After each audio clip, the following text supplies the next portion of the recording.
Salut et bienvenue, c'est parti pour une nouvelle vidéo. Alors aujourd'hui on va ressortir un petit peu de Tokyo pour prendre une nouvelle destination. Un parc absolument fabuleux, plein de gros coasters où nous avons notamment ridé celui-ci, celui du petit wagon que vous voyez là. C'est parti pour une nouvelle vidéo d'Alexcitation des parcs en Asie.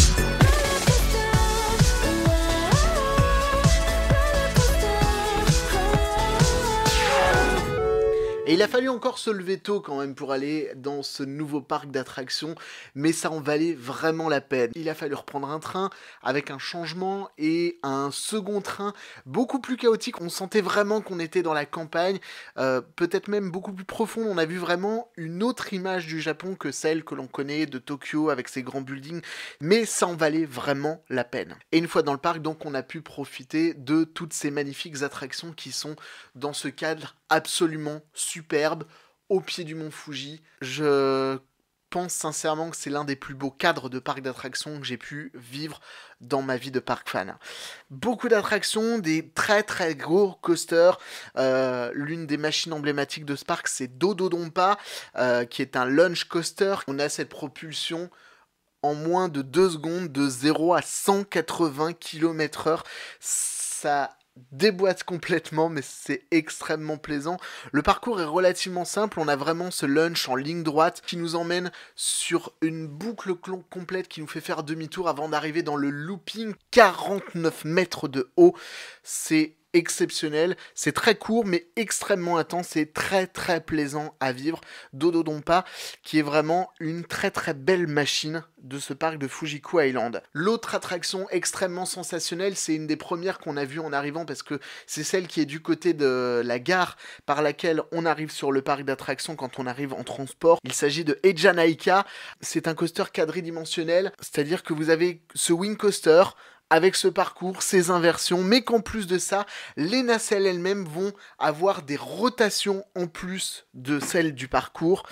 Un parcours vraiment très très puissant, mais ce que j'ai apprécié dans ce parcours-là, même si c'est extrêmement intense, c'est que les rotations des nacelles sur les côtés du rail se font dans une certaine logique et sont accompagnées vraiment par rapport au parcours, ce qui fait qu'on ne tourne pas vraiment comme ça dans n'importe quel sens. Il y a vraiment une logique dans la manière dont on tourne. Du coup, ça rend le ride certes très intense, mais vraiment très plaisant. Donc Eija Naika, qui est vraiment une très très grosse surprise intense de ce parc japonais. L'un des autres emblèmes, c'est Fujiyama. Forcément, on est au pied du mont Fuji. Une des montagnes russes les plus anciennes du parc nous fait vivre justement cette expédition. Elle date de 1996, a été construite par Togo et nous emmène sur un parcours d'une hauteur de 79 mètres. Première descente 70 mètres, c'est extrêmement haut, c'est extrêmement intense. Ça vibre pas mal, mais c'est quand même vachement plaisant à rider. Fujiyama, donc une des plus anciennes montagnes russes de ce parc d'attractions. Et puis, ce qu'on a vraiment adoré aussi, c'est Takabisha, qui est un Eurofighter de chez Gerstlauer, qui propose une first drop à 121 degrés. C'est celle qui est venue détrôner peu de temps après le record de Timber Drop à Freipertuis en France.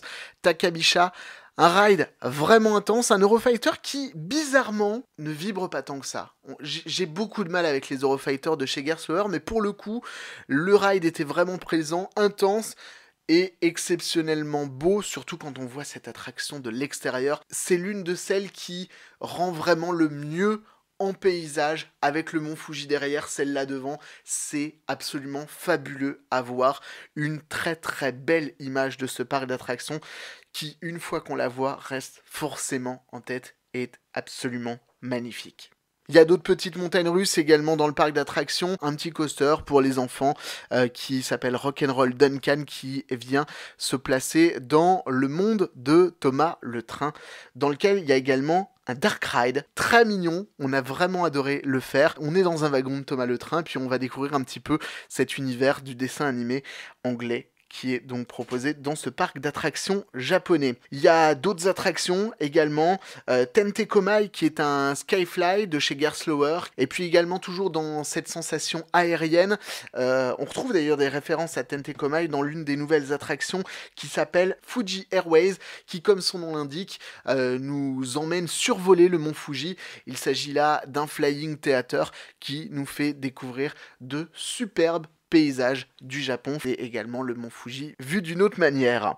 D'ailleurs, pour ce qui est de prendre des points de vue en photo, il y a un endroit qui est plutôt sympa, c'est la Shining Flower, c'est la grande roue, alors pas si grande que ça, mais qui permet quand même d'avoir certains points de vue plutôt agréables sur ce parc d'attractions japonais. Et puis on a terminé notre journée avec Evangelion World. J'avoue, le manga nous a laissé un plutôt mauvais souvenir de Universal Studios Japan, mais ça a été quand même plutôt agréable de se balader dans ce parcours à pied sur lequel on a toute une partie exposition et puis également un show en mapping sur le monde d'Evangelion qui reprend un petit peu les coasters du parc. C'était franchement sympa à voir, et donc si vous avez un petit peu de temps à passer dans la journée au parc, c'est quelque chose que vous pouvez faire pour vous occuper entre deux attractions, enfin si vous en avez le temps, parce que l'un des gros problèmes de ce parc, c'est qu'il y a énormément de monde. Des files d'attente qui parfois montent jusqu'à des 2-3 heures d'attente, alors qu'on n'était pas forcément sur la plus grosse saison de l'année.